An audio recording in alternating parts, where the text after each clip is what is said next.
Entonces vamos a empezar. ¿Les parece si hacemos una oración para iniciar? Padre Celestial, ante tu presencia venimos en el nombre de Jesús, agradecidos porque nos concedes reunirnos de nuevo para seguir estudiando tu palabra. Ponemos este ratito en tus manos para que tu Santo Espíritu nos dirija en la enseñanza y asimismo, Señor, en que nuestros corazones sean abiertos a lo que tú quieras compartir con nosotros. Te pedimos que bendigas a este pueblo, Señor, y a los que nos escuchan en casa y a los que nos van a escuchar al ver los videos por YouTube. Y así lo pedimos dando gracias en el nombre de Jesús. Amén. Excelente. Bueno, cuando nos vimos por última vez, quedamos y terminamos con Mateo capítulo 16. Entonces, hoy vamos a empezar con Mateo capítulo 17. Entonces, vamos al capítulo 17 y vamos a tomar un minutito para leer los primeros 13 versículos.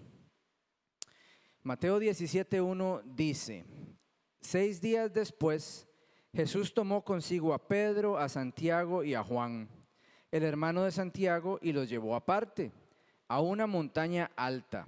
Allí se transfiguró en presencia de ellos.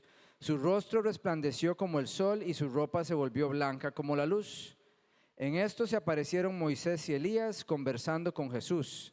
Pedro dijo a Jesús: Señor, qué bien que estemos aquí.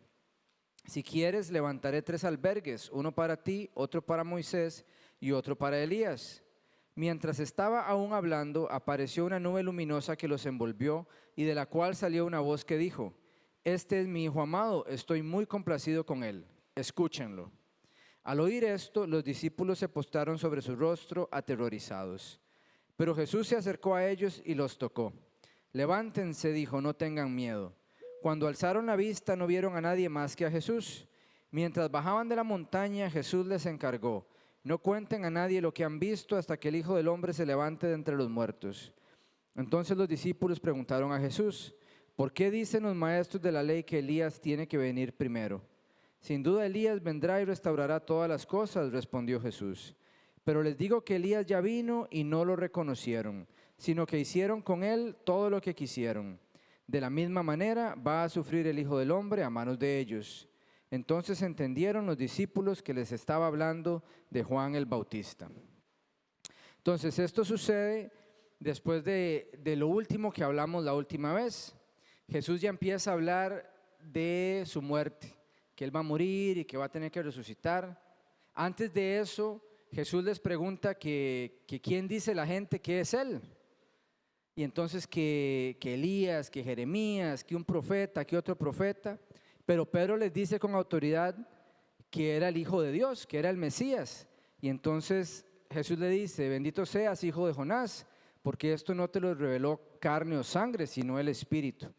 Casi que inmediatamente después sucede que Pedro le dice: no, Señor, no te ocurra esta desgracia. Y le dice Jesús: apártate de mí, Satanás, porque me eres tropiezo. Entonces, eso es lo que acaba de suceder antes de este pasaje que vamos a ver hoy. Podemos pasar a la siguiente. Entonces, vamos a hablar un poquito de quién es realmente Jesús. Vamos a ver que Él es el Hijo amado, que es el Señor con poder y que Él es el Hijo del Rey.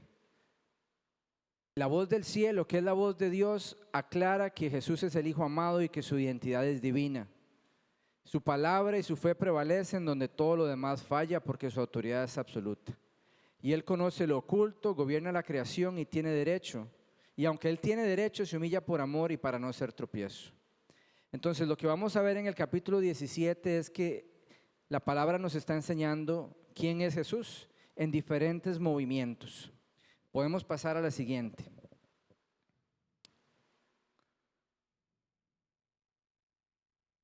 Y esos son los 3 grandes temas, digamos, que vamos a ver hoy. Acabamos de leer la primera parte. Podemos pasar a la siguiente. Ok, entonces, ¿qué vemos en esa imagen? Vemos un muchacho que ve las cosas con los ojos del mundo. Todo se ve ordinario, vive guiado por lo que ve. No tiene una perspectiva correcta para entender realmente lo que es importante, lo que es glorioso delante de Dios. Pero cuando tenemos la perspectiva correcta, podemos ver la gloria de Jesús y podemos ser guiados por su voz. Porque la verdad nos ilumina, su gloria nos transforma, la voz de Jesús nos guía y el propósito que nos da nos proporciona dirección. Y si tenemos la perspectiva correcta, podemos vivir para obedecer a Jesús. Entonces, ver la gloria de Jesús afecta nuestros sentidos, nuestra percepción y transforma nuestra manera de vivir. Eso es lo que vamos a ver con la transfiguración, porque Jesús muestra su verdadera gloria por un momento para que lo vean aquellos que están con Él, esas 3 personas que Él había elegido. Podemos pasar a la siguiente. Ok, entonces, el último versículo del capítulo 16 decía algo que parecía un poquito extraño. Decía, de cierto os digo, que algunos de los que están aquí no gustarán de la muerte hasta que hayan visto al Hijo del Hombre viniendo en su reino. Y dijimos que una de las interpretaciones de eso, que podría ser la más probable, es que Jesús hablaba de este evento que iba a ocurrir 6 días después, donde Él iba a ser transfigurado y entonces estas 3 personas iban a poder ver su gloria genuina por un momento. Entonces, estamos viendo el cumplimiento de Mateo 16, 28. Algunos discípulos contemplan de forma anticipada la gloria del reino que es manifestada en Jesús antes de su muerte. ¿Qué sucede? Hay un escenario montañoso, ellos como que suben a un monte y eso lo que hace es recordarnos momentos decisivos de la revelación divina que Israel había recibido en el Antiguo Testamento, especialmente las experiencias de Moisés en el monte Sinaí. ¿Se acuerdan cuando Moisés subió y ayunó 40 días y 40 noches y estaba la nube y la gente abajo escuchaba el estruendo, pero nadie podía subir y después él baja con las tablas de la ley? Aquí mismo Jesús también sube a un monte con los 3 discípulos que él eligió. Y entonces prepara a la audiencia para ver la gloria de Dios. Moisés vio la gloria de Dios, pero los discípulos vieron la gloria de Jesús. Era su propia gloria. En cuanto a Moisés, Moisés vio la gloria que era de Dios. Y cuando Moisés descendió de la montaña, yo no sé si ustedes recuerdan que el rostro de él como que resplandecía y se puso un velo. Eso fue como en un espejo ver la gloria de Dios en la cara de Moisés, pero no era su propia gloria. Estaba reflejando la gloria de Dios. Pero Jesús sí muestra su verdadera gloria. Hay una metamorfosis, de hecho la palabra que se usa ahí en el griego es metamorfo, que es la palabra de la metamorfosis, y describe una transformación visible de la apariencia de Jesús, pero no un cambio en su identidad o su naturaleza. Entonces, lo que nos permite es pensar en la manifestación externa que ya correspondía a Jesús. O sea, antes de que Jesús muera, está permitiendo que estos 3 discípulos vean quién Él es realmente, como para ayudarles de alguna manera a creer que Él es quien ha dicho ser y que lo que va a tener que hacer es necesario, porque hay que recordar que los israelitas estaban esperando un Mesías que venía a pelear, un caballo, un carruaje, y que iba a matar ejércitos y que iba a tomar el trono en ese momento. Era muy difícil para ellos aceptar la idea de un Mesías que venía a sufrir y a morir en una cruz. Eso no era la expectativa que ellos tenían. Entonces, la transfiguración revela momentáneamente la gloria que estaba oculta en su humillación terrenal. En su cuerpo normal, en el día a día no se veía y en ese momento se les permite verla. Entonces, veamos este cuadrito muy rápidamente. El monte es el lugar de la revelación, tanto en el relato del Éxodo como en el de Jesús. Moisés está reflejando la gloria de Dios, pero Jesús está reflejando su propia gloria. El rostro que resplandece en Moisés era la gloria que él había recibido del Padre, pero Jesús está reflejando su propia gloria. La nube nos habla de la presencia divina en ambos escenarios. Y la voz de Dios en el caso del Éxodo era la revelación del pacto, porque el Señor habló para revelar el pacto con su pueblo y para compartir su ley. Pero en este caso de Mateo 17, ¿qué está haciendo Dios? Dios está dando un testimonio de su Hijo. Este es mi Hijo amado, escúchenlo, todavía tienen muchas cosas que aprender de Él. Entonces la semejanza con Moisés es deliberada, pero Él refleja una gloria que no es propia. Jesús refleja su propia gloria. ¿Podemos pasar a la siguiente? Y vemos también este cuadro, porque si ustedes leen el pasaje, ahí hablan de Elías y Moisés, que estaba Elías, que estaba Moisés, que estaba Jesús, obviamente, pero ¿por qué Elías y Moisés? ¿Por qué no Jeremías? ¿Por qué no Eliseo? ¿Por qué no Aarón? ¿Por qué ninguna otra persona? ¿Por qué justamente ellos dos? Entonces hay diferentes formas de pensar en esto. Podríamos interpretar que la ley y los profetas, estos profetas representan las dos grandes divisiones del Antiguo Testamento. La ley, ¿quién es? Moisés. Moisés es el que escribe el Pentateuco, que son los primeros 5 libros del Antiguo Testamento, ¿verdad? El Génesis, el Éxodo, Números, Levítico, Deuteronomio. Y los profetas son los demás. Hay libros históricos, pero ahí ya luego tenemos a los profetas. Entonces Elías podría ser una representación de los libros proféticos del Antiguo Testamento y Moisés de la ley de Dios. Entonces eran representantes del antiguo pacto que estaban juntamente con Jesús, que venía a ser la transición al nuevo pacto. También podrían ser representantes del Antiguo Testamento que dan testimonio de Cristo, porque ambos apuntan al cumplimiento mesiánico. Moisés como legislador y Elías como profeta principal, destacando sus funciones históricas.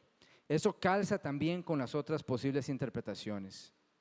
Y hay otra opción, que Moisés y Elías sean figuras escatológicas, o sea, que hablan de lo que va a suceder al final de los tiempos, porque ellos en el texto bíblico siempre salen también vinculados con lo que va a suceder al final de los tiempos. Podría ser, pero no podemos estar seguros. Entonces simplemente el cuadro es como para que entendamos qué se ha estudiado y qué se ha dicho de por qué eran ellos tres, por qué no otras personas. Entonces podríamos entender que Moisés y Elías representan el antiguo pacto, el Antiguo Testamento, y que Jesús se está reuniendo con ellos. Pero también hay otros aspectos que podríamos decir de esta manera, ¿verdad? Que nosotros tenemos la confianza y la convicción de que cuando morimos vamos al paraíso y ahí estamos. Y ahí vamos a esperar hasta que venga ya el día de Jesucristo y tengamos un cuerpo de gloria, un cuerpo glorificado.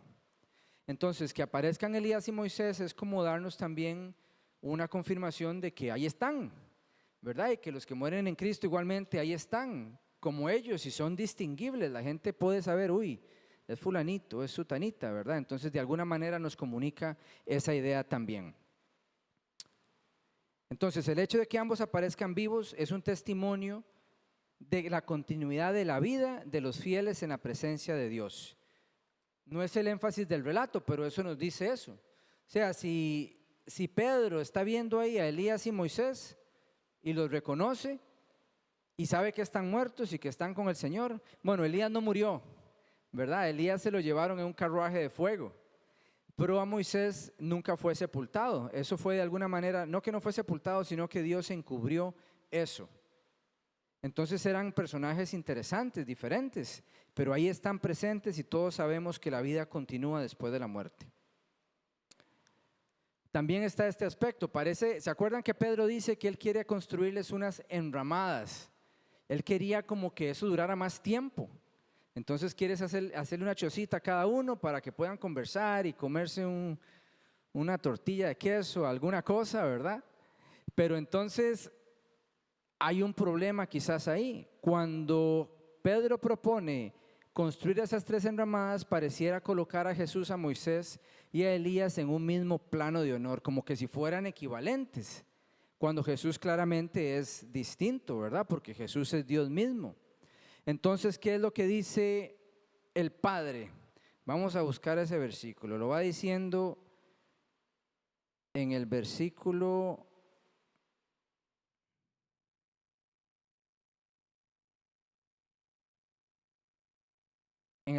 5 dice: mientras estaban aún hablando, apareció una nube luminosa que los envolvió y de la cual salió una voz que dijo: este es mi hijo amado, estoy muy complacido con él, escúchenlo. O sea, eso sucede justamente cuando Pedro está hablando de hacer las 3 enramadas.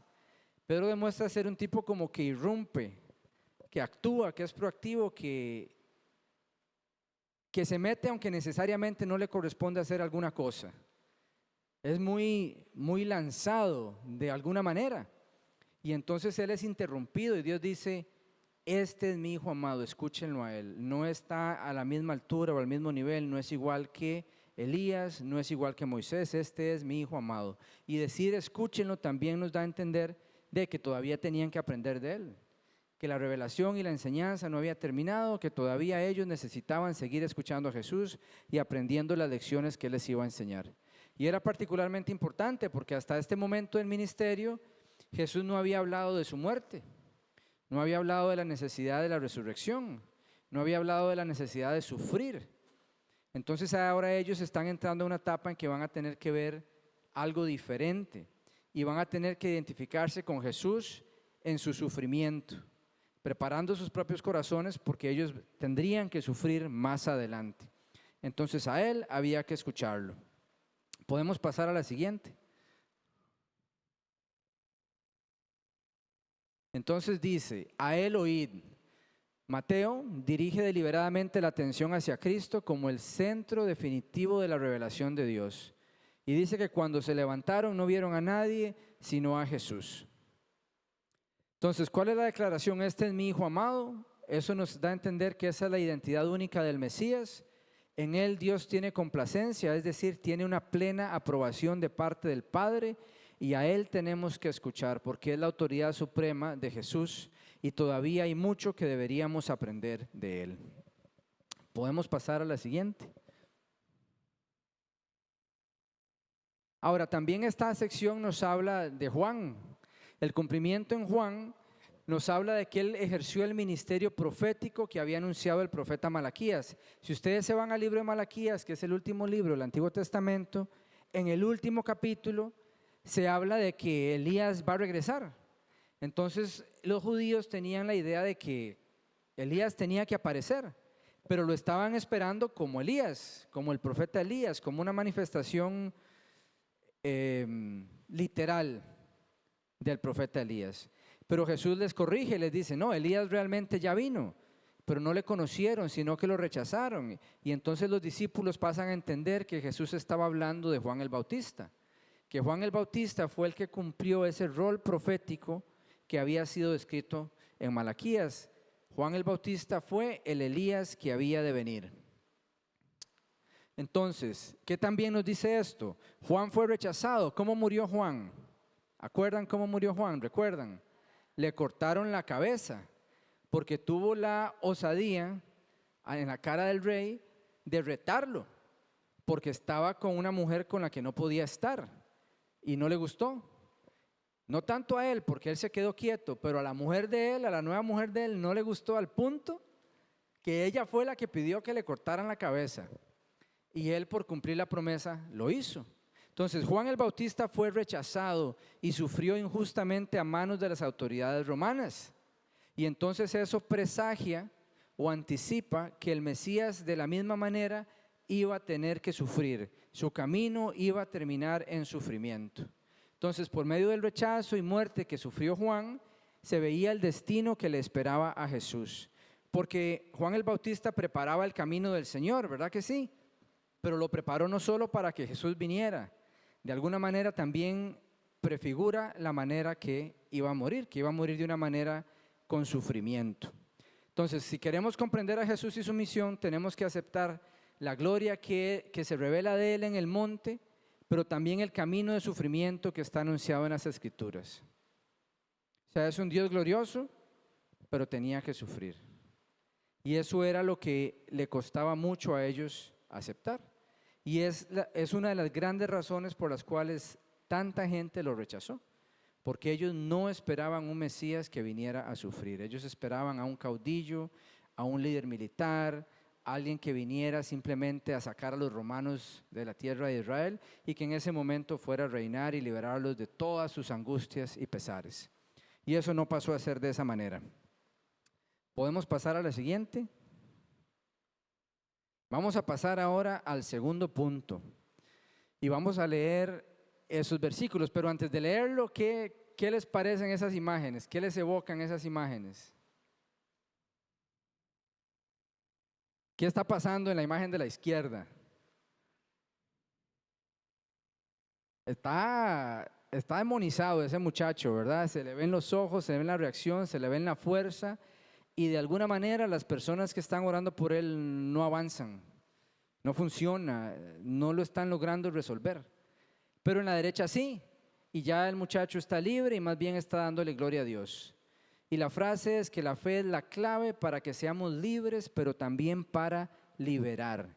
Las dos cosas son necesarias. ¿Qué quiere decir eso? Que la persona que libera a alguien en Jesucristo tiene que tener una fe, pero el que recibe también. Si el que recibe no tiene fe, no va a funcionar. Como que ambas fes necesitan conectar en cierto nivel. Vamos a leer ahora los versículos 14 al 23. Dice: cuando llegaron a la multitud, un hombre se acercó a Jesús y se arrodilló delante de él y dijo: Señor, ten compasión de mi hijo. Le dan ataques y sufre terriblemente. Muchas veces cae en el fuego o en el agua. Se lo traje a tus discípulos, pero no pudieron sanarlo. Ah, generación incrédula y malvada, respondió Jesús. ¿Hasta cuándo tendré que estar con ustedes? ¿Hasta cuándo tendré que soportarlos? Tráiganme acá al muchacho. Jesús reprendió al demonio, el cual salió del muchacho, y éste quedó sano desde aquel momento. Después los discípulos se acercaron a Jesús y en privado preguntaron: ¿por qué nosotros no pudimos expulsarlo? Por la poca fe que tienen, respondió. Les aseguro que si tuvieran una fe tan pequeña como una semilla de mostaza, podrían decirle a esta montaña: trasládate de aquí para allá, y se trasladaría. Para ustedes nada sería imposible. Estando reunidos en Galilea, Jesús les dijo: el Hijo del Hombre va a ser entregado en manos de los hombres, lo matarán, pero al tercer día resucitará. Y los discípulos se entristecieron mucho. ¿Podemos pasar a la siguiente? Ok. Hay algo que a mí me gusta enfatizar en contextos bíblicos que hablan de liberación. Ustedes van a notar que en los casos en los que vemos que Jesús interviene para liberar a alguien, la gente se humilla ante él. Y eso para mí tiene un significado. El significado es que para que usted reciba liberación tiene que humillarse ante los pies de Cristo. Entonces eso significa que la actitud de su mente, de su corazón, tiene que ser una de reconocimiento de quién es Jesús como el único mediador entre Dios y los hombres, y además usted tiene que tener un corazón arrepentido. Si usted no está arrepentido, no va a poder tener la libertad que necesita. Entonces, eso siempre me gusta enfatizarlo, porque arrodillarse ante Jesús es un gesto de humildad y es una muestra de dependencia en quienes buscan liberación. Ahora, la petición de misericordia nos reconoce la incapacidad humana para resolver el problema. Entonces, el hombre, ¿cómo llega a Jesús? Él realmente está pidiendo misericordia. Él está reconociendo su insuficiencia para resolver el problema. Y eso es otro aspecto importante de la liberación. Es cuando la persona viene a buscar a Jesús desesperada. ¿Cuál es la diferencia de venir ante los pies de Cristo desesperado y nada más casualmente? Una persona desesperada no pone condiciones, ¿verdad que no? Si usted está desesperado por alguna situación, usted está dispuesto a hacer lo que sea necesario por resolverlo. Pero si usted no está desesperado, usted de repente no quiere rendirle esta área de la vida a Cristo, quiere seguir en esta situación, o sea, no se entrega por completo sin condiciones, y eso limita la capacidad de ser libres. Entonces, la desesperación es muchas veces importante en los contextos de liberación, porque eso permite o demuestra que el corazón está listo para no resistirse a lo que Dios está pidiéndole a la persona. ¿Ok? Entonces, cuando este hombre llama a Jesús Señor, reconoce su autoridad. O sea, que la autoridad es la de Jesús. No va a llegar a preguntarle: no, pero no lo hagas así, no me digas esto, pero esto no. No tiene condiciones, simplemente va a dejar que Jesús trabaje.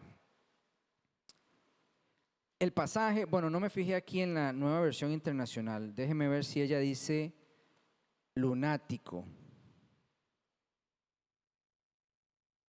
No dice eso, pero la Reina Valera dice lunático, porque era el término que usaban en el tiempo para describir ese tipo de situaciones. Así lo entendían, decían que no era un diagnóstico médico inspirado de alguna manera, pero era lo que la gente del tiempo llamaba una condición como esas. Es lunático. cuando ven a una persona reaccionar de esa forma, así le decían a la gente que le pasaba eso, que era lunático. Era el conocimiento o la expresión popular de la época para describir lo que estaba sufriendo. Pero también el relato nos identifica que la causa es la actividad demoníaca. No es una enfermedad natural, es algo que acontece por causa de los demonios. ¿Y cuáles eran los síntomas? Dice que caía repetidamente en el fuego y en el agua. Por eso el papá decía que era lunático. Entonces, el padre busca ayuda en favor de su hijo. Era un hijo joven. La palabra que se utiliza en el texto designa a un hijo que sigue estando bajo la autoridad del padre. Entonces, esto tiene también un principio bíblico importante. O sea, si usted tiene sus hijos y de repente hay algún problema espiritual con ellos, el que va a buscar la ayuda delante de los pies de Cristo en primera instancia va a ser usted. Usted es el que va a venir a buscarlo, usted es el que se va a venir a humillar ante Dios, usted es el que va a tener fe por la libertad de su hijo. Especialmente si es un niño chiquitito, que posiblemente no entienda. Un chiquito que de repente, no estoy diciendo que siempre sea así, para que no piensen que estoy generalizando, pero de repente un niño viene y dice que tiene un amiguito invisible, que todas las noches llega alguien a hablarle, que él escucha cosas en el cuarto. Usted va a tener que examinar esa situación, pero si es espiritual, quien va a necesitar aplicar la fe para resolverlo son ustedes. Yo me acuerdo que cuando yo era chiquitito, no me acuerdo qué edad tenía, la verdad, pero a mí me daba miedo dormir con la luz apagada, porque yo veía cosas, ¿verdad? Y entonces en algún momento le dije a mis papás y me llevaron a ministrar. Y me acuerdo que mi mamá me enseñó, aprendas el Salmo 91. Entonces, desde chiquitillo, como a los 7 años, 6 años, 8 años, no me acuerdo, me lo aprendí. Y entonces lo oraba y el problema se resolvió. Era un asunto espiritual. ¿De dónde venía? No sé, ¿verdad? Tal vez era algo que estaba sucediendo en la casa o era algo que era un ataque particularmente para mí. Pero ellos pudieron discernir que había una causa espiritual y buscaron ayuda en la iglesia y entonces el problema se acabó. Entonces hay muchos niños que tienen situaciones como esas, pero los papás lo desestiman. No, es mentira, no pasa nada. Y entonces el niño sigue experimentando esas cosas y hay un problema que necesita una atención espiritual. Entonces también hay que tomar eso en cuenta. Aquí el papá acude a Cristo y ejerce fe en favor de un hijo que todavía depende de él. ¿Qué más podemos ver ahí? Que el fracaso de los discípulos demuestra que recibir la autoridad de Cristo no garantiza el éxito al ejercer su autoridad. O sea, nosotros tenemos autoridad de Cristo, ¿verdad? El nombre de Cristo va con nosotros y la palabra dice que en el nombre de Jesús hacemos muchas cosas. Pero imagínense que usted esté ante una persona con esa situación y no pasa nada, más bien se empieza a reír de usted. ¿Qué está pasando? ¿Es el problema Jesús? No es el problema la autoridad de Jesús. Entonces, algo nos está faltando. Tal vez hay algo en nosotros, tal vez nos está faltando fe, tal vez estamos teniendo miedo, tal vez hay un área en nuestra vida que no está como debería estar y entonces estás en una lucha que no corresponde estar en ese momento. Pero entonces tiene que haber de alguna manera una compaginación entre la autoridad de Jesús y la fe y la persona que está en esa posición para llevar a cabo la obra. Y el pasaje lo demuestra de forma irrefutable, porque los discípulos reprendieron al demonio y no se fue. Y ya tenían la autoridad de Jesús para hacerlo. No se fue. Entonces, si les pasó a ellos, que caminaron con Jesús 3 años y medio, le puede pasar a cualquiera. Entonces uno tiene que tomar eso en cuenta. Pero vea cómo los trata Jesús. Jesús les dice... Vamos a ver, eso está en el versículo 17. Generación incrédula y malvada, ¿hasta cuándo tendré que estar con ustedes? Uno como que se sentiría feo que le digan así, ¿verdad? ¿Hasta cuándo tendré que soportarlos? Dice la Reina Valera, ya me harté de ustedes. Pero les dice incrédulos, o sea, les está haciendo falta fe. Y les dice malvados, como que si esa falta de fe fuera maldad. Entonces los pone a pensar en la propia condición de su corazón. Más adelante Jesús les va a revelar de dónde viene esa falta de fe. O sea, qué es lo que estaba haciendo falta en la vida de ellos para que realmente pudieran ser efectivos. Jesús está reprendiendo a una generación, está hablando de forma plural, no solamente con los discípulos. Entonces, esa incredulidad describe una falta de fe o confianza. Y esa parte de perverso transmite la idea de una generación que está desviada, corrompida o torcida moralmente. Pero no solamente son los discípulos, ahí Jesús está hablando de la generación, está hablando de un grupo muy grande de personas. Y entonces Jesús reprende y expulsa al demonio.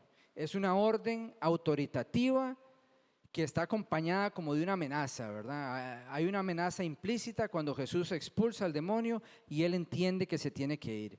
Y el resultado es que es sanado inmediatamente. No pasó convaleciente en cama varios días, sino que a partir de ese momento el niño o el muchacho estuvo completamente sanado. Y eso ocurrió así porque la causa de su padecimiento era demoníaco. Entonces, cuando usted quita esa causa, el problema se resuelve por completo. ¿Ok? Entonces, es notorio que la fe que es suficiente para la expulsión de un demonio incluye la fe del papá y la fe de Jesús o de la persona que ore para ministrar. Entonces, las dos partes están trabajando mano a mano. Entonces, veamos aquí el fracaso de los discípulos. Ellos habían recibido autoridad para expulsar demonios. Pero ¿qué significaba eso? Que esa autoridad exige una dependencia continua de Dios. Ellos no pudieron expulsar al demonio. Esa implicación es que de ahí es posible fracasar aún siendo enviados por Cristo. Eso lo debería poner a uno a pensar. Ellos preguntan privadamente la causa, o sea, tienen una humildad porque quieren entender qué fue lo que pasó. Y reconocen que fueron incapaces y entonces quieren que Jesús les enseñe. Y entonces Jesús apunta a un problema central. Les hizo falta fe. Su problema fue una insuficiencia de fe. Fue que la condición espiritual de los que ejercían la autoridad no estaba en el nivel necesario para obtener el resultado que les correspondía obtener. Entonces eso nos habla de la importancia también de edificar la fe en nuestras vidas. En algún momento hemos hablado de que la fe se construye con la palabra de Dios. Romanos 10:17 dice, así que la fe es por el oír y el oír por la palabra de Dios o la palabra de Cristo. Entonces, si usted se llena de la palabra y la cree y es transformado por ella, eso le va a aumentar su fe poco a poco. Entonces, parte de la diligencia de conocer y estudiar la palabra es que su fe está aumentando. Ahí va creciendo, se está fortaleciendo si usted mantiene la diligencia de estudiarla, y eso es importante. Ok, podemos pasar a la siguiente. ¿Qué más? Entonces, hasta ahí llegamos al tema de la expulsión del demonio. También hay una comparación con el grano de mostaza, eso está en el versículo 20. Dice, por la poca fe que tienen, respondió, les aseguro que si tuvieran fe tan pequeña como una semilla de mostaza, podrían decirle a esta montaña, trasládate de aquí para allá, y se trasladaría. Para ustedes nada sería imposible. Entonces, enfatiza la importancia de una fe auténtica, de una fe genuina. No es que tenga que ser enorme, o sea, puede ser una fe chiquitita, pero que sea verdadera. Eso es lo que importa, que sea una fe poderosa, aunque sea simplemente una semillita. Una fe pequeña, pero verdadera, participa del poder de Dios. Mover montañas es una exageración. Está describiendo obstáculos que son humanamente imposibles de superar. Entonces, si su fe es pequeñita, pero es genuina, entonces va a haber obstáculos que humanamente usted no podría superar, pero los va a poder superar porque tiene la fe para conseguirlo. Pero si ustedes fueran a leer la Reina Valera, verían que hay un versículo adicional. Y ese versículo dice, este género no sale sino con oración y ayuno. Si ustedes se van a Marcos capítulo 9, versículo 29, dice, este género no sale con oración y ayuno. Ahora, ¿por qué es eso? Eso es porque la Reina Valera se traduce de algo que se llama texto recibido, que es el grupo de los mejores manuscritos que estaban disponibles cuando se escribió la Reina Valera. En el último siglo se ha avanzado mucho en recuperar manuscritos en otros lugares y entonces han encontrado manuscritos más viejos. Y entonces en las normas que existen en el proceso de traducción de la Biblia y determinar cuáles son los mejores manuscritos, uno de los criterios es la antigüedad del manuscrito. Y una de las premisas es que entre más antiguo sea el manuscrito, más autoridad tiene o más probabilidad de ser auténtico y correcto. Entonces aparecieron unos manuscritos un poco más viejos, que son los que utiliza la NBI para traducir, y ahí ya no aparece oración y ayuno. Entonces, el postulado es que alguien editó en Mateo y añadió eso porque salía en Marcos. Entonces, digamos que en Mateo no estaba. Si usted se va a Marcos, dice que este género no sale sino con oración, como mínimo oración. Yo creo que el ayuno también es importante, porque a mí me ha pasado que el Señor me dirige a ayunar antes de un evento de estos. Entonces yo creo que sí, pero no hace falta que me crean. Por lo menos la oración sí. Entonces, aquí Jesús mismo está diciendo que necesitamos orar para tener la fe que nos prepara para el evento. O sea que usted necesita tener su depósito lleno. Aparentemente los discípulos no estaban orando lo suficiente. Aparentemente, porque no tenían fe suficiente, y Jesús les está diciendo que necesitan orar para tener la fe que necesitan para poder trabajar en un caso como esos. Entonces, esa es una razón adicional por la cual nosotros tenemos que ser hombres y mujeres de oración, porque necesitamos siempre tener nuestro depósito lleno para cualquier situación en la cual necesitemos ejercer la autoridad de Cristo. Entonces, usted está con el arma cargada para pegar los disparos en el momento. No que en el momento va a ir a buscar donde tiene, no sé cómo se llama la cajita, ¿verdad? Y va y para ver si la carga y ya se le fue el delincuente, ya se le escapó, ¿verdad? Entonces uno siempre tiene que estar preparado. Entonces, la autoridad espiritual no depende del cargo, no depende de la experiencia, no depende del pasado. Es inseparable de una fe genuina y de una vida que depende de Dios. Entonces, un cristiano que tiene 20 años de ser cristiano, pero no tiene disciplina espiritual, no tiene autoridad espiritual, aunque tenga toda la vida de ir a la iglesia. Y un cristiano de 6 meses que tiene una vida de oración activa y que ya empezó a santificar su vida y que estudia la palabra, que todavía tiene ese fuego, ese sí tiene autoridad. Y el otro dice, ¿pero por qué? Yo tengo aquí 20 años calentando el asiento, ¿verdad? Entonces hay que pensar un poquito en eso. Uno necesita participar de la santidad, pero también de la autoridad por medio de la disciplina espiritual. Eso es una responsabilidad que a nosotros nos corresponde llevar a cabo. El segundo anuncio de la muerte y resurrección, aquí Jesús lo hace. Él vuelve a decirlo y es más preciso en cuanto a lo que va a suceder. Entonces, está profetizando lo que va a pasar, pero también está diciendo que eso no le va a sorprender. Él lo está esperando. ¿Qué capacidad tendría uno de esperar un desenlace de ese tipo, verdad? Que usted sepa que lo van a matar en tanto tiempo y usted sigue su camino como si nada, ¿verdad? Yo digo que eso no es fácil de conseguir. Él conoce de forma anticipada el camino que recorrerá. De alguna manera, la Biblia no lo detalla completamente, pero el apóstol Pablo también. Yo no sé si ustedes recuerdan en el evento en que Jesús alcanza a Pablo y habla con Ananías, que fue al que mandaron a que recuperara la vista. Él le dice, yo le enseñaré cuánto le es necesario padecer por mi nombre. O sea, Jesús le reveló a Pablo en algún momento que iba a tener que sufrir por el evangelio. No se lo encubrió a Pablo. Quiso que Pablo supiera que su futuro iba a ser incierto y difícil, y aún así Pablo eligió hacerlo. ¿Cuántos elegiríamos ese camino? O sea, si usted supiera y Jesús viene y le dice, sí, yo quiero que hagas esto, pero de ahí sí, te va a pasar esto, te va a pasar esto, y te va a pasar esto. ¿Cuántos podríamos tener el corazón de Pablo? Podría ser difícil pensar en eso, ¿verdad que sí? Entonces, Jesús también nos va a demostrar que su muerte no es una derrota, es el cumplimiento consciente de la voluntad de Dios. Y Él anda en la perfecta voluntad del Padre. Y cuando los discípulos muestran tristeza, están demostrando que todavía no entienden por qué la cruz es tan necesaria. Y aquí concluimos esta sección pensando en esto. La autoridad de Jesús se manifiesta tanto en su poder sobre los demonios como en su conocimiento de que iba a tener que recorrer el camino de la cruz. O sea, Jesús les muestra su poder en milagros, en expulsión de demonios, en señales y prodigios, al mismo tiempo que va caminando como un corderito a la cruz.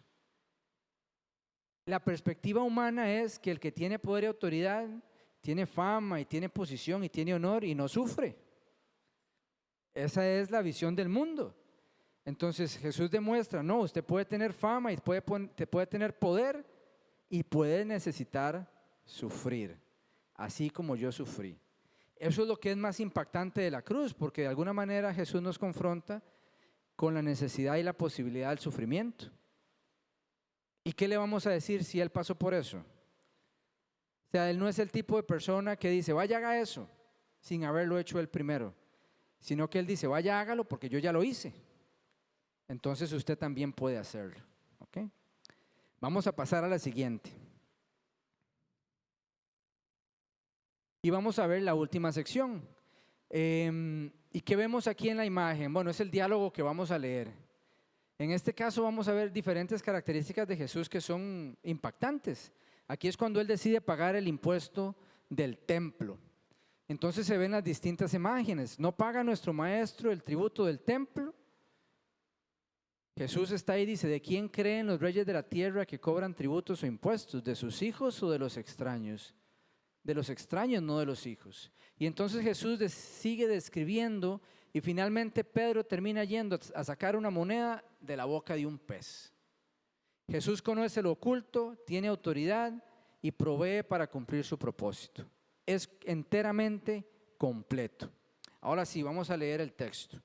Versículos 24 al 27 dicen, cuando Jesús y sus discípulos llegaron a Capernaum, los que cobraban el impuesto del templo se acercaron a Pedro y preguntaron, ¿su maestro no paga el impuesto del templo? Sí lo paga, respondió Pedro. Al entrar Pedro en la casa se adelantó Jesús a preguntarle, ¿tú qué opinas, Simón? ¿Los reyes de la tierra a quienes cobran tributos e impuestos, a los suyos o a los demás? A los demás, contestó Pedro. Entonces los suyos están exentos, dijo Jesús. Pero para no escandalizar a esta gente, vete al lago y echa el anzuelo. Saca el primer pez que pique, ábrele la boca y encontrarás una moneda. Tómala y dásela a ellos por mi impuesto y por el tuyo. Podemos pasar a la siguiente. Entonces vamos a hablar un poquito de lo que sucede aquí. ¿Qué era este impuesto? Este impuesto era un tributo anual que tenía como fin sostener el servicio del templo. Y era un impuesto obligatorio para todos los judíos. Ellos tenían que pagarlo todos los años. Eran 2 dracmas, que era el salario de 2 días de un trabajador. Y se exigía a todos los hombres judíos mayores de 20 años. Todos los años tenían que pagarlo. Cada uno era una obligación personal cubrir esto. Entonces a Pedro le preguntan y él responde de manera afirmativa antes de hablar con Jesús, asumiendo que Jesús lo va a pagar. Pero no ha hablado con Jesús porque él está hablando con la persona que le pregunta y le dice que sí. Y después se va y entra a la casa donde está Jesús. No ha hablado con Jesús, nada más dice que sí va a suceder. Entonces, antes de que Pedro le exponga el asunto a Jesús, Jesús toma la iniciativa. O sea, se anticipa. La narración está sugiriendo que Jesús conoce de manera sobrenatural la conversación que ocurrió afuera. Algunos dicen, no, de alguna manera Jesús escuchó o vio o alguien le contó. Pero digamos que el flujo natural del texto no parece sugerir eso. Parece que Jesús está dentro en la casa, viendo algo, haciendo algo, y cuando Pedro viene a decirle, ya Jesús le dice lo que había pasado. Eso es poder, eso es sobrenatural. Que usted llegue a una persona y esa persona sepa cosas de usted o de una situación que acaba de ocurrir sin que nadie le haya dicho absolutamente nada. ¿Ok? Entonces eso es lo que está pasando ahí. Y veámoslo en este cuadro. Entonces, ¿cuál es la manifestación? Jesús conoce una conversación que no presenció y más adelante también provee lo que se necesita para pagar el impuesto. Él nos está revelando un conocimiento sobrenatural que existía en el ministerio de Jesús. Vemos que Jesús conoce pensamientos e intenciones no comunicadas. Y esto aparece de forma repetida en el Evangelio de Mateo. Hay un paralelo en la iglesia. Si nos fuéramos a 1 Corintios capítulo 12 versículo 8, veríamos que se nos habla de la palabra de ciencia o del don de ciencia, que eso es conocimiento de alguna situación que ha sucedido y es sobrenatural. Como que Melanie sepa algo de otra persona sin que nadie le haya contado nada. y por alguna razón le comparte ese conocimiento a esa persona. Muchas veces es por fe, muchas veces esto precede a la palabra profética, porque le ayuda a la persona a recibir el mensaje profético cuando alguien le comunica algo que nadie puede saber. Entonces es instrumental, tiene un propósito claro en la aplicación de la iglesia. Vemos que entonces en la iglesia hay continuidad de la revelación sobrenatural para que la iglesia sea edificada. Entonces Jesús nos muestra el don, lo está manifestando, pero lo vamos a ver más adelante también en la palabra. Creo que esta es la explicación que calza mejor con la historia, que realmente Jesús no estaba con Pedro, que nadie le contó y que él sabía sobrenaturalmente lo que estaba ocurriendo. ¿Okay? Entonces, esta manifestación de conocimiento que tiene Jesús es un precedente importante para que podamos entender la obra del Espíritu Santo más adelante en la iglesia. Jesús ya lo hizo ver y la iglesia también lo llegó a manifestar. Ok. Vimos ya el primer punto ahí y veamos el tercero. Hay otro asunto que estamos viendo en este pasaje que tiene que ver con la identidad de Jesús. Podemos pasar a la siguiente. Quiero ver si puse ese cuadro porque no me acuerdo si lo puse, pero si no lo voy a describir. Ok, entonces hay una parte ahí en este pasaje que nos habla está en el versículo 25 y Jesús le dice: ¿tú qué opinas, Simón? ¿Los reyes de la tierra a quienes cobran tributos e impuestos, a los suyos o a los demás? Y entonces Pedro dice: a los demás. Entonces los suyos están exentos, dijo Jesús. Entonces aquí hay un asunto que es más profundo de lo que el texto parece revelar. Jesús está diciendo que el Padre es el dueño del templo. Jesús es el hijo legítimo. Entonces, si Jesús es el hijo legítimo, los hijos están exentos. Él no tiene ninguna obligación de pagar el impuesto. ¿Ok? Eso es lo que él está diciendo a Pedro. Yo no tengo que pagar el impuesto. Mi padre es el dueño de este templo. Entonces no tenía obligación de hacerlo. A pesar de eso, Jesús lo paga. Él renuncia voluntariamente a un derecho legítimo para evitar tropiezo. Entonces ese es el mensaje. ¿Cuántas veces renunciamos nosotros a un derecho legítimo, mío? Yo tengo derecho, me corresponde. Y usted renuncia a ello para no ser tropiezo para otra persona. En las relaciones de pareja sucede mucho una cosa como esa, ¿verdad que sí? Pero en la vida misma también sucede. Usted renuncia a algo, si usted es cristiano, para evitar un tropiezo o un daño a alguna otra persona, aunque usted tiene el derecho legítimo de obtenerlo, de hacerlo o de llevarlo a cabo. Entonces Jesús está renunciando voluntariamente a un derecho que él tiene. Y hay un asunto más que vamos a ver ahí. La tercera parte de esta sección nos habla de que Jesús manda a traer dinero a un pez. Imagínese que usted escuche una cosa como esas, ¿verdad? Que yo le diga: Manuel, vaya allá afuera y adentro del aro del carro se va a encontrar un billete de 10,000 pesos, ¿verdad? Y va Manuel y lo saca. O sea, Jesús no solamente revela algo que pasó antes, sino que revela algo que Pedro va a ir a encontrar y que está ahí sobrenaturalmente, en un pez. O sea, Pedro va y ¿cuál pez va a sacar? El que saque tiene la moneda, ese.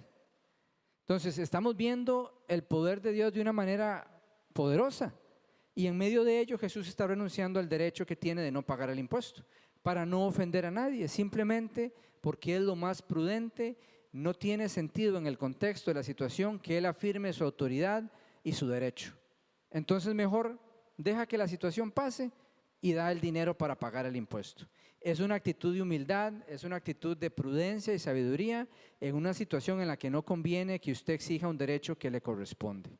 Esto pasa en muchos contextos de la vida donde hay autoridad involucrada. Usted simplemente deja pasar cosas porque no es sabio o prudente exigirlas, aunque usted tenga derecho de tenerlas. Y si no lo hacemos, entonces tenemos un ejemplo que nos demuestra que muchas veces va a ser importante llevarlo a cabo.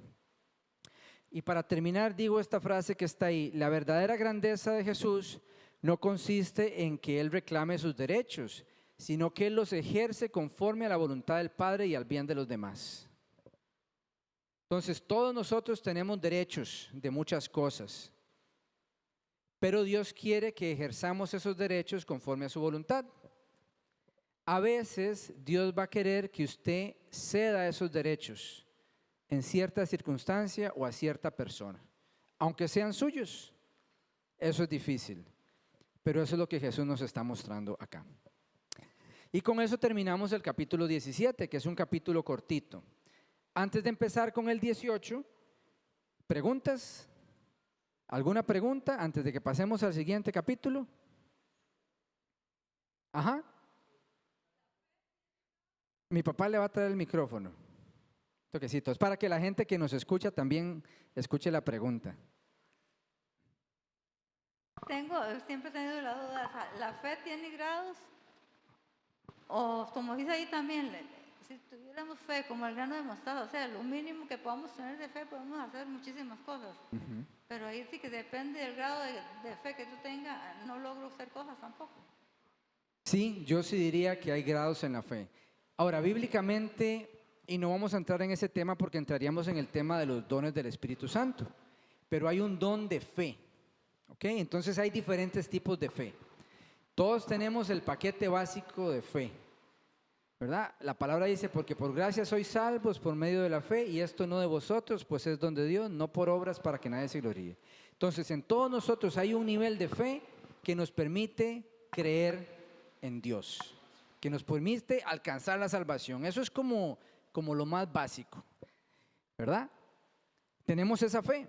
Después la palabra de Dios dice que más el fruto del Espíritu es amor, gozo, paz, paciencia, benignidad, bondad, fe, mansedumbre y templanza. Entonces, ya cuando usted es hijo de Dios, cuando usted recibió a Cristo y el Espíritu Santo vino a vivir en usted, ahora usted tiene a alguien que produce el fruto de fe. Entonces ya usted tiene una capacidad de producir fe. No es solo esa fe que usted tuvo para creer al inicio, sino que usted puede producir fe. Y si unimos eso a Romanos 10:17, que dice que así que la fe es por el oír y el oír por la palabra de Dios, sabemos que podemos aumentar la fe. Entonces hay un estado inicial de fe, viene el Espíritu que nos capacita para tener más fe y podemos aumentar la fe. Esa es la fe que tenemos y que podemos tener todos los creyentes. Aparte o encima de eso hay un don de la fe, que es el don de la fe para hacer cosas sobrenaturales, que ese lo tienen algunos porque Dios se los da. Ese es el que puede hacer algo que tal vez escapa el entendimiento. ¿Por qué él puede o por qué ella puede y yo no puedo? Porque tiene una gracia superior de fe que Dios quiso darle. Y entonces de ahí está. Ahora, usted quiere luchar por eso, luche, llénese de Dios, aumente su fe. Dios muchas veces concede, porque recuerden que también la palabra dice que procuremos todos los dones espirituales y sobre todo profetizar. Entonces, el que procura los dones espirituales con un corazón recto delante de Dios, o sea, no por fama, no por vanidad, no por orgullo, no por codicia, no por ganancia deshonesta, si su forma de procurar el don es para honrar a Dios, Él dice, procúrelo. Entonces usted lo está procurando, que Dios lo bendiga con el don. Está en el universo de las posibilidades, porque Él dice, pídamelo. Y si Dios dice, pídamelo, no es para no dárselo, ¿verdad? Entonces ahí eso está disponible. ¿Eso le responde la pregunta? Sí. ¿Alguna otra pregunta? Bueno, entonces pasemos al capítulo 18 y vamos a llegar hasta donde lleguemos.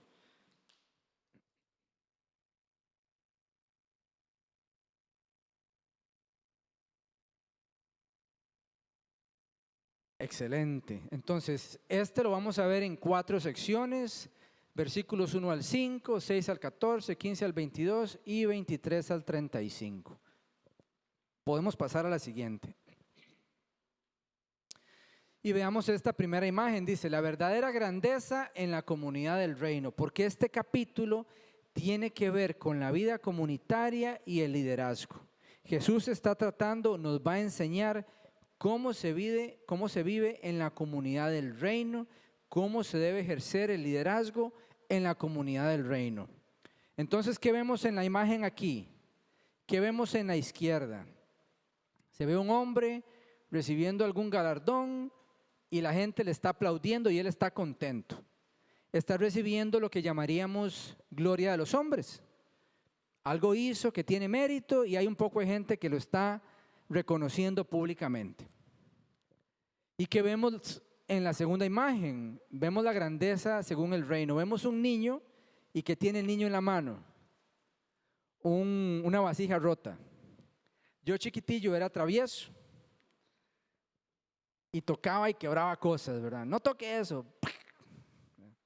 Y me acuerdo que para peores tenía una tía que una tía abuela, pero le decíamos tía, cuando ella se quedaba cuidándonos, tía Vilma me acuerdo, ya murió, la quería mucho, y ella se ponía a correr con nosotros en la casa, como chiquillos, ¿verdad? Y entonces nunca le decía a mis papás lo que pasaba cuando nos estaba cuidando, ¿verdad?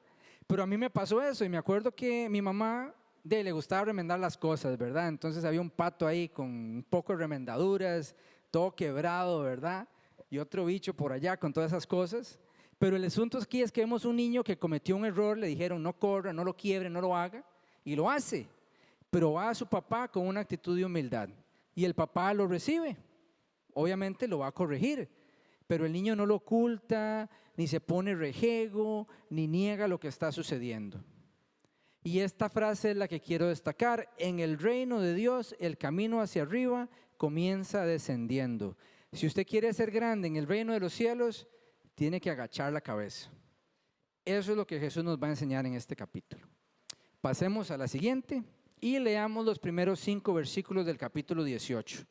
Dicen: en ese momento los discípulos se acercaron a Jesús y preguntaron: ¿quién es el más importante en el reino de los cielos? Él llamó a un niño y lo puso en medio de ellos. Entonces dijo: les aseguro que a menos que ustedes cambien y se vuelvan como niños, no entrarán en el reino de los cielos. Por tanto, el que se humilla como este niño será el más grande en el reino de los cielos. Y el que recibe en mi nombre a un niño como este, me recibe a mí. Hasta ahí el versículo número 5. Entonces vamos a hablar de la humildad y del modelo del niño. ¿Por qué Jesús utiliza o habla de un niño? ¿Qué significa eso para nosotros? Entonces, en el capítulo 16 y 17 la atención de Mateo está centrada en Jesús, en el Mesías. Pero aquí está trasladando el énfasis hacia la gente que es parte del reino, hacia los ciudadanos del reino. Ya no está dirigiéndose a Jesús como tal, sino cómo debemos ser aquellos que pertenecemos al reino de los cielos. Ahora, ¿qué nos dice la pregunta que hacen los discípulos? Da evidencia de que ellos están interpretando el reino de los cielos con categorías humanas, de honor, de prestigio, de jerarquía. O sea, quieren aplicar una lógica terrenal al reino de los cielos, porque están preguntando quién es el mayor. Y en el mundo estamos acostumbrados que el mayor lo obtiene por algún tipo de mérito, o por corrupción, o por favoritismos, o por cosas de esas, ¿verdad? Pero ellos están aplicando esa mentalidad a la situación. Pero Jesús va a desarrollar correctamente la lógica del reino para que ellos entiendan en qué deberían enfocarse. Entonces Jesús no identifica primeramente al mayor, Él corrige la pregunta. Vean lo que Él dice ahí, dice: ¿quién es el más importante en el reino de los cielos? Jesús no responde, Él llama a un niño y lo pone en medio de ellos. Y le dice: les aseguro que a menos que ustedes cambien y se vuelvan como niños, no entrarán en el reino de los cielos. O sea, ellos están asumiendo que ya están ahí, que nada más, ¿cuál es mi oficina? ¿Cuál es mi cargo? ¿Cuál es mi puesto? Jesús les está diciendo: suave, suave, un toque. Ustedes están asumiendo que ya están ahí arriba. Pero primero les digo que si no se hacen como niños, no entrarán. Ahora, en el texto no lo vemos, pero en el texto griego hay una doble negación. Posiblemente está en la próxima diapositiva, entonces no me voy a adelantar y lo vamos a ver ahorita. Entonces, Jesús está hablando de que la prioridad deja de ser la posición dentro del reino. La prioridad no debe ser dónde voy a estar. El énfasis es: ¿cumplo las condiciones necesarias para entrar al reino, sí o no? Entonces Jesús los está bajando de la nube en la que están. Ellos están seguritos de que es un tema de cargo. Jesús les dice: no, suave, un toquecito, asegúrense primero que realmente van a ingresar al reino, porque si no son como este niño, no van a ingresar a él. Entonces él dice que se deben volver. Entonces hay un cambio de dirección y actitud que ellos tienen que tener. Tienen que abandonar la forma humana que tiene que ver de interpretar la grandeza para poder adoptar el reino. No se trata de la grandeza según el hombre, sino la grandeza según Dios. Y la grandeza según Dios tiene que ver con una actitud humilde continuamente en la vida y con Dios. Y ahora sí voy a hablar de la doble negación. No lo puse ahí porque no hacía falta. Pero el texto griego dice no, no. En la parte que la palabra nos dice, les aseguro que a menos que ustedes cambien y se vuelvan como niños, no entrarán. ¿Ven dónde dice no entrarán? El griego dice no, no entrarán. Ahora, ¿por qué lo hace así el griego? Porque ese doble no en el griego es una negación categórica. Está diciendo Jesús, es absolutamente imposible que entren al reino de los cielos si no se hacen como niños. Es así, a rajatabla. Entonces obviamente ellos van a estar, ok, y debería ser nuestra preocupación también. ¿Qué es un niño y cómo hago para ser como él? Porque si no, no voy a entrar, no voy a cumplir la condición, porque Jesús lo está negando de una manera muy fuerte, muy notoria. Y la traducción al español no nos transmite esa fuerza. Podría decir absolutamente o inequívocamente o de ninguna manera, o es imposible entrar, pero no lo hace. Entonces uno no lo ve tal vez con la intensidad que debería percibirlo. ¿Ok? Entonces, la doble negación es una exclusión categórica. Sin la transformación de la que habla Cristo, la entrada al reino resulta imposible. Entonces, hay una progresión intencional. En el versículo 3 Jesús responde quién entra en el reino, y en el 4 responde quién es grande dentro del reino. Entonces, entrar viene antes de la grandeza. Ocupémonos primero en entrar y después piense en quién es grande o no. Primero asegúrese que está dentro. Entonces, veamos este cuadro. ¿Cuál es la perspectiva de los discípulos? ¿Quién es el mayor? Jesús dice, a ver, ¿quién tiene la actitud para entrar en el reino? ¿Qué están haciendo los discípulos? Ellos están buscando posición. Jesús les está llamando a que tengan una conversión genuina antes de buscar una posición. ¿Qué hacen los discípulos? Se están comparando. ¿Quién es más grande? Jesús apela a que transformen el corazón. Los discípulos ven la grandeza como una exaltación, como una recompensa, como algo deseable. Pero Jesús dice que la grandeza no es esa, la grandeza es la humildad. Entonces, tenemos que garantizarnos tener entrada al reino antes de pensar si vamos a ser grandes en ese reino. ¿Podemos pasar a la siguiente?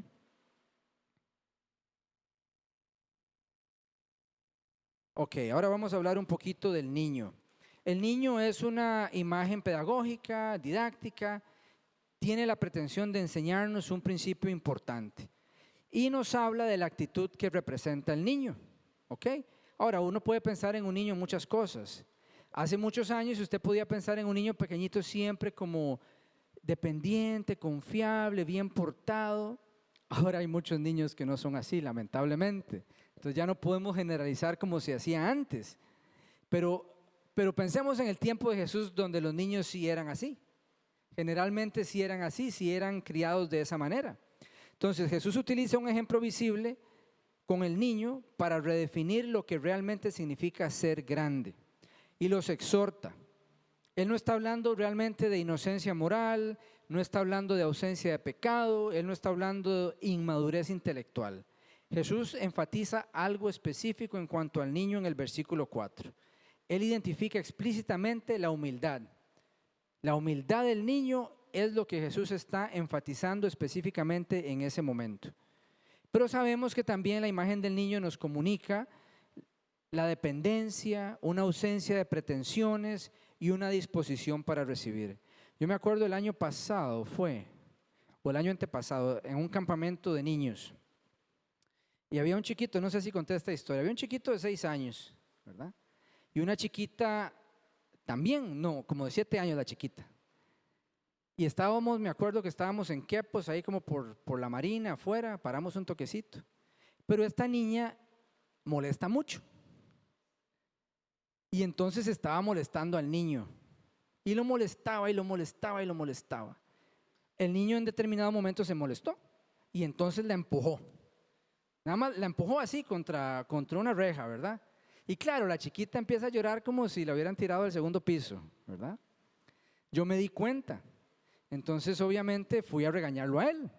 Y le dije, mi amor, no puedes nunca empujar a una niña. Eso no se hace. Y se va allá, ¿verdad? ¿Por qué? Porque él reaccionó mal, pero ella lo estaba molestando. Entonces después tuve que hablar con la chiquita, ¿verdad? Pero lo que quiero resaltar es que a los minutos el chiquito vino y se me acercó a conversar como si nada, porque tiene disposición para ser corregido, porque tiene una humildad que dice, no, está bien, él tiene razón, le voy a hacer caso, no voy a andar entrompado con él. Ojalá fuéramos así nosotros, ¿verdad? A nosotros nos hacen algo así y a veces eso es cruz eterna de nada, ¿verdad? Dios nos está llamando a ser como ese niño que aunque cometió un error, recibió el castigo y después se olvidó de la ofensa, no se resintió, no afectó su relación conmigo. Nos cuesta, pero eso es parte de lo que Jesús quiere que aprendamos.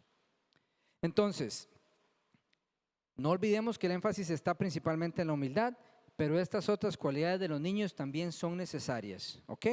Entonces, ¿qué significa hacerse como un niño?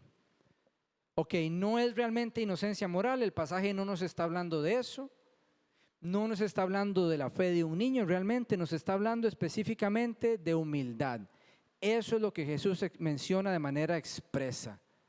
También podemos pensar en una dependencia confiada, porque es parte de la actitud normal de un niño que es humilde. Un niño que es humilde no va a tener un problema en ser corregido si hizo algo mal, simplemente va a aprender y va a seguir adelante con su vida, como en el ejemplo que les estaba comentando. Entonces, humillarse. La humillación es una actitud voluntaria. El que se humilla es usted mismo, no es Dios el que lo humilla. Yo a veces escucho que la gente dice, y no es para que armemos una doctrina de esto, pero a veces la gente dice, Dios mío, humíllame. Y yo digo, uy, no, yo no voy a orar así. Porque si Dios me humilla a mí, de ahí me puede ir muy feo, ¿verdad? Entonces mejor me humillo yo. Ustedes van a encontrar consistentemente en la palabra que cuando se habla de la humildad, la apelación es a que usted mismo se humille. Hágase usted humilde, actúe humildemente. O sea que si usted se equivoca, vaya y corrija el asunto inmediatamente, porque usted decide ser humilde. Y eso cuesta. Pero cuando uno decide hacerlo, hace menos cosas malas, porque no quiere tener que ir a disculparse. No quieren, entonces lo evita y aprende a modular y a regular y a mejorar el comportamiento. ¿Ok? Entonces la verdadera grandeza consiste en humillarnos nosotros mismos, no en buscar exaltación personal. Ellos buscan exaltación, Jesús dice, busquen humillarse. Entonces la grandeza en el reino invierte los criterios de grandeza propios del mundo. No se trata de conseguir una posición superior, es adoptar voluntariamente una posición de humildad delante de Dios. Ok, podemos pasar a la siguiente. Y vemos que el versículo 5 lleva ese principio de humildad al ámbito de toda la comunidad, porque dice, y el que recibe en mi nombre a un niño como este, me recibe a mí. Ya ahí Jesús está dirigiendo eso a todos. Entonces Jesús está diciendo, apliquen esa cualidad de humildad a todos ustedes. Eso es lo que espero de nosotros. La verdadera humildad se evidencia en la manera en que tratamos a los más pequeños. Eso es otra forma de pensarlo.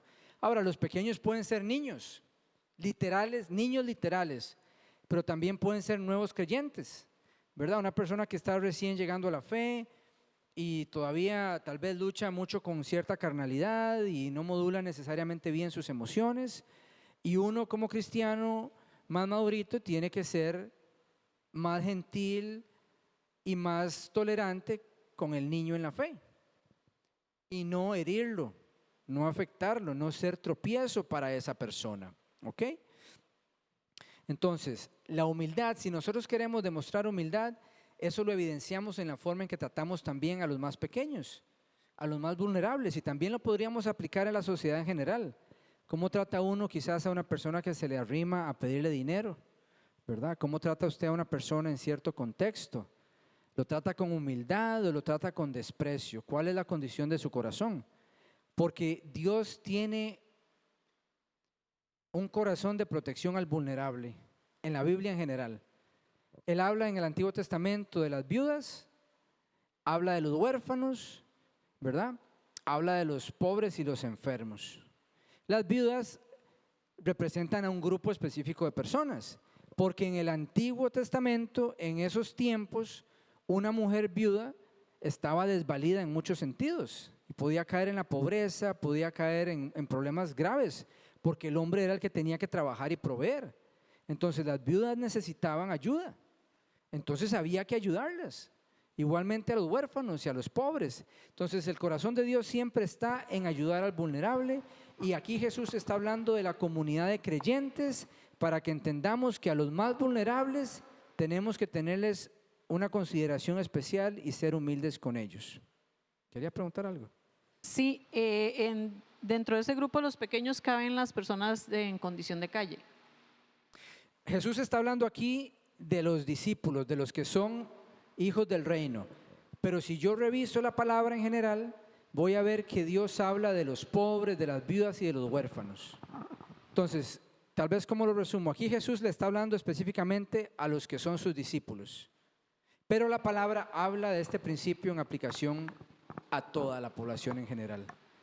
Que uno debe tratar al vulnerable con una consideración especial y con humildad, sin juzgar necesariamente, ¿verdad? Porque inclusive el indigente que es adicto, alguna vez o tal vez muchas veces recibe dinero para ir a consumir, pero en una de esas tiene que comer y va a comer y nadie le da para comer el día que sí va a comer. Entonces, antes yo decía, no les voy a dar plata porque por esa idea, ¿verdad? Van a ir a consumir. Y yo sé, en algunos casos va a hacer eso, pero tal vez no van a ir a robar, no van a ir a hacer otra cosa. Y no es que yo apoye el consumo, yo no estoy apoyando el consumo destruye a la gente y a su familia. Es terrible. Pero sí sé que a mí no me corresponde juzgarlo. Entonces mejor me quedo quieto. Y si tengo la posibilidad y le voy a dar plata, primero le hablo un poquito de Jesús. O sea, lo mantengo rehén de mis palabras para que me escuche un poquito y después le doy algo. Lo que pase, pasará. Pero eso es una idea. El pasaje específicamente está hablando de los discípulos, está hablando de la comunidad del reino, de cómo tratamos a los que son parte de la comunidad del reino, pero la palabra en general sí toma este principio y lo aplica a las personas que son vulnerables en una sociedad. ¿Ok? Entonces, la actitud que tenemos hacia los pequeños se convierte en un indicador de nuestra relación con Cristo. ¿Ok? Al final ahí dice recibir. Vamos a ver, dice, y el que recibe en mi nombre a un niño como este me recibe a mí. ¿Qué significará recibir? Recibirlo por la causa de Cristo, reconocer la autoridad de Cristo sobre él, identificar el servicio a ese discípulo humilde como el servicio al mismo Cristo. Porque Dios dice eso en el Antiguo Testamento. Él dice que lo que le damos al pobre, ¿quién nos lo paga? Él dice, no me acuerdo cómo dice exactamente el proverbio, pero dice que el que le presta al pobre, le está prestando a Dios, ¿verdad? Entonces la actitud de Dios es que el que atiende al vulnerable está haciendo lo que Dios mismo haría y tiene recompensa. Esa es nuestra actitud, así debería ser nuestra actitud.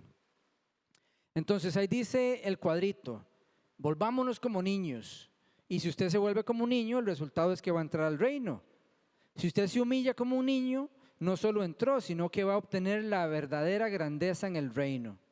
Y el que recibe al pequeño en nombre de Cristo es como que recibiera a Cristo mismo.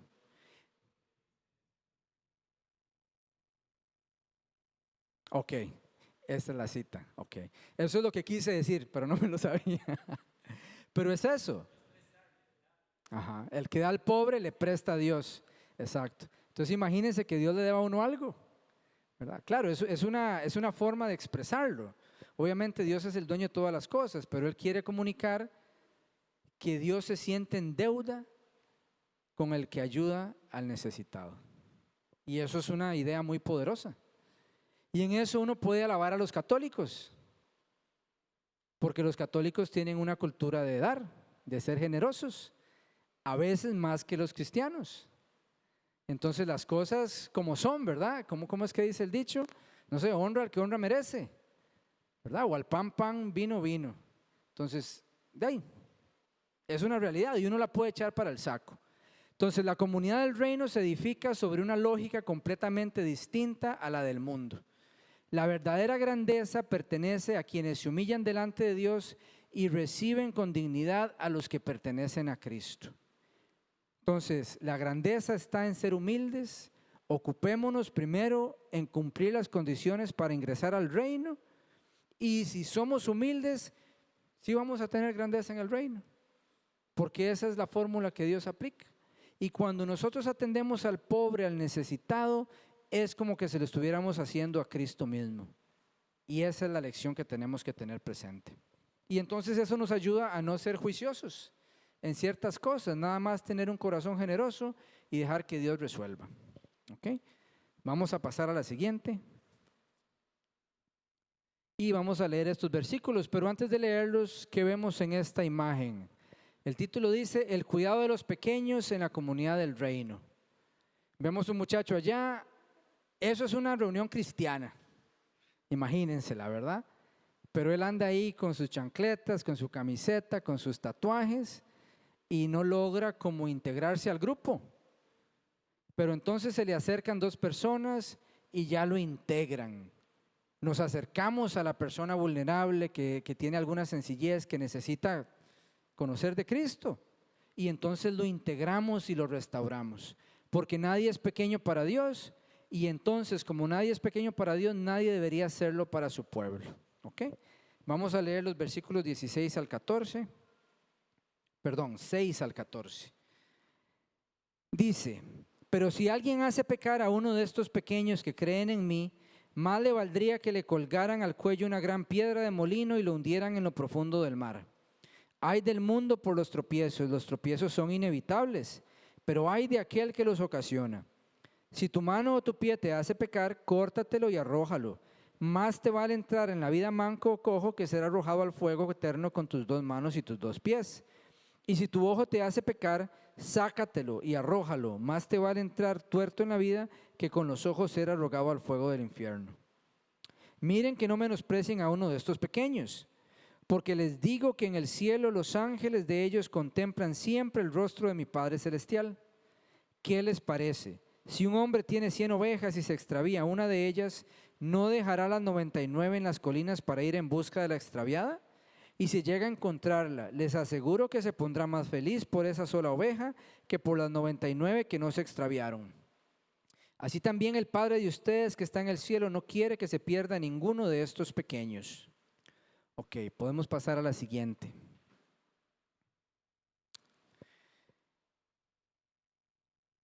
La palabra nos está diciendo que quien recibe al que es pequeño honra a Cristo, pero el que lo hace tropezar es sujeto de una de las advertencias más severas que pronuncia Jesús. Es serio. Él habla de hacer tropezar, que eso significa poner un obstáculo, que eso significa inducir a caer. Entonces, cuando el pasaje nos habla de los tropiezos, está hablando de esa idea, hacer tropezar, poner obstáculos, inducir a caer, como hacerle una zancadilla a alguien para que esa persona se desnarice. ¿Ok? Entonces no describe una ofensa personal simple. Entonces habla de colocar un obstáculo que conduce a la gente al pecado, a alejarse de la fe o a la ruina espiritual. Y entonces el énfasis recae en la responsabilidad del que ocasiona el tropiezo. Esa es la persona que es responsable. Los pequeños son los mismos pequeños de los que venimos hablando, que ya dijimos que podemos pensar en ellos en términos de niños, de creyentes inmaduros y también de los discípulos de Jesús, porque todos somos pequeños para Él. Entonces está hablando del cuidado que debemos tener como comunidad cristiana entre nosotros mismos, que no seamos piedra de tropiezo para otras personas que estamos en la fe. Entonces, estamos hablando de discípulos humildes que creen en Cristo. Y podemos extenderlo a niños creyentes, a nuevos creyentes o personas espiritualmente vulnerables. ¿Ok? Entonces, ¿quiénes son estos pequeños? Ahí está. Niños exclusivamente, no parece ser así. Nuevos creyentes exclusivamente, no parece realmente ser así. La interpretación más probable es que esté hablando de discípulos humildes que incluyen a los niños creyentes y los neófitos. Un neófito es un nuevo creyente, eso es lo que significa. Esa es la interpretación más amplia y coherente con lo que el capítulo nos está tratando de comunicar.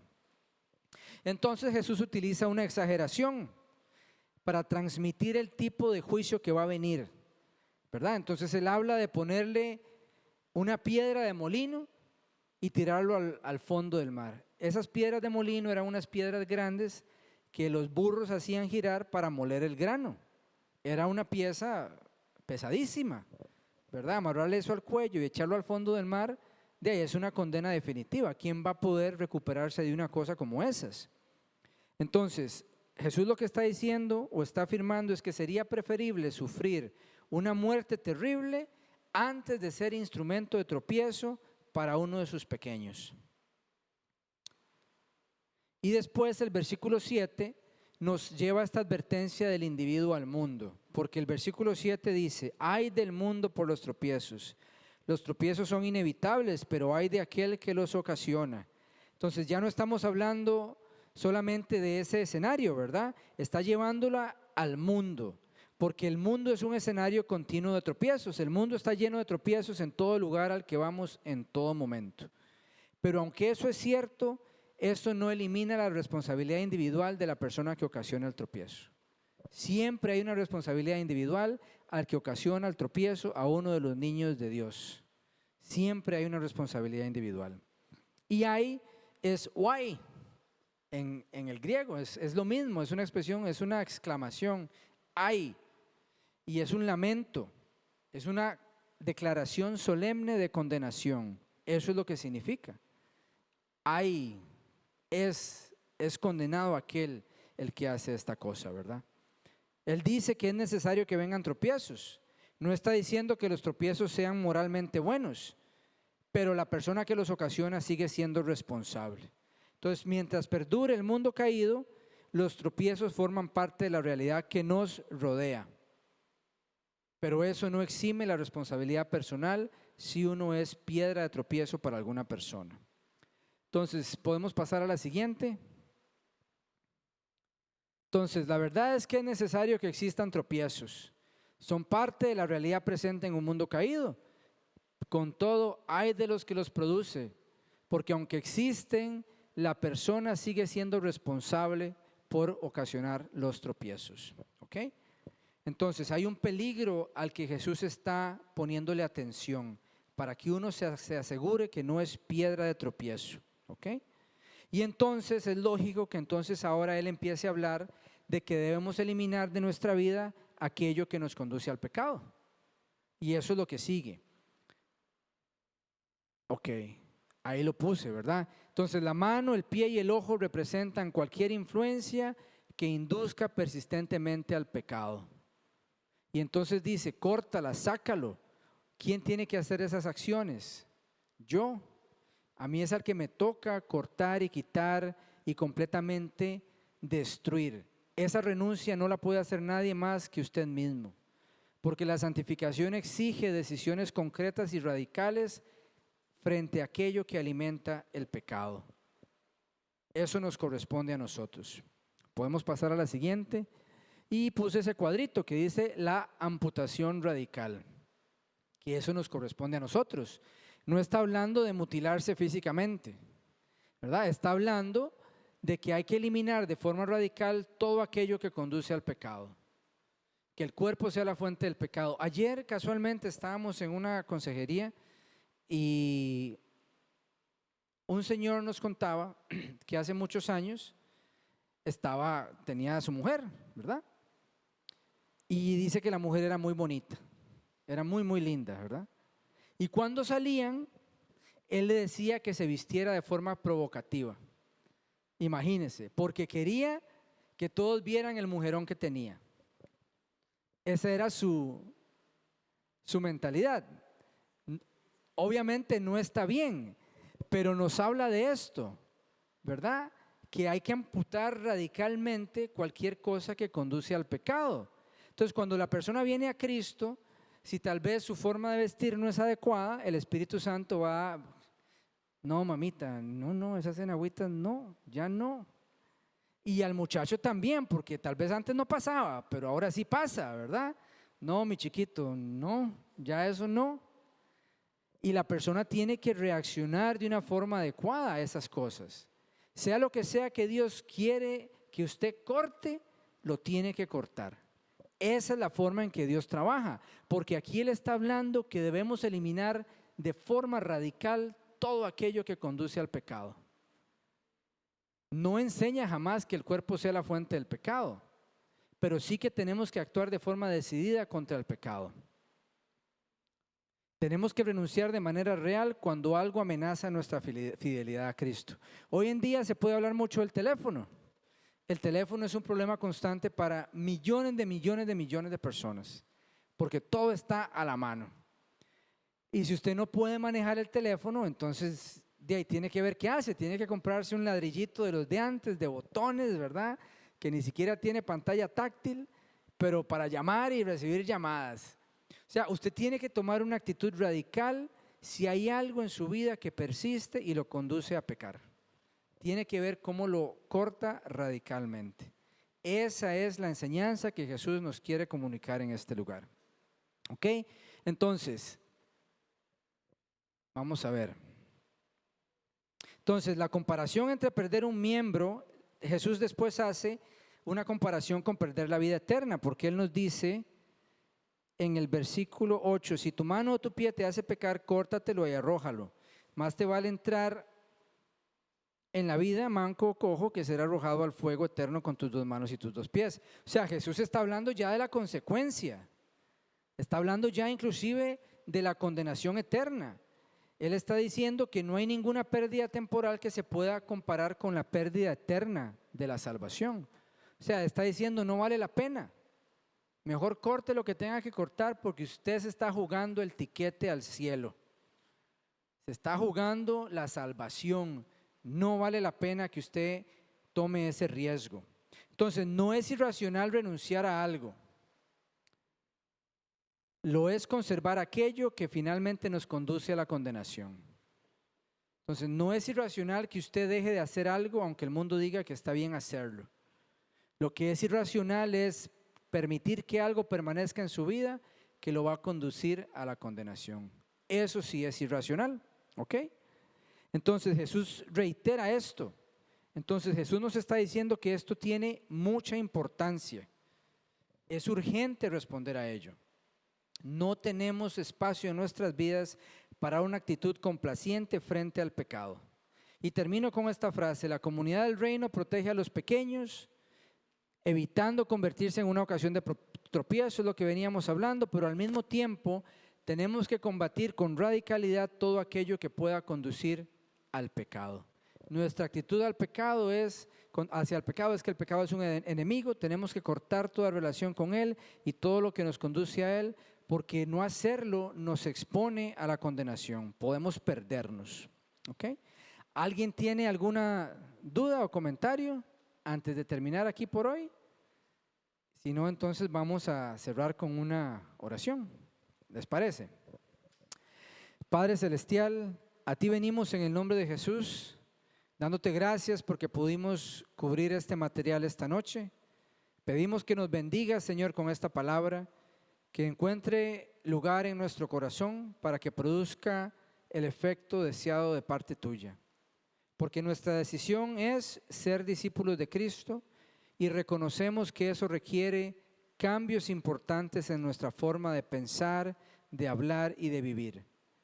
Y entregados a ti, Jesús, y en el poder de tu Santo Espíritu, te pedimos que nos ayudes, Señor, a vivir y ser como un hijo de Dios que está preparado para ir al reino con humildad, para que la grandeza venga porque hemos sido humildes, Señor, y no porque hemos buscado la grandeza según el mundo.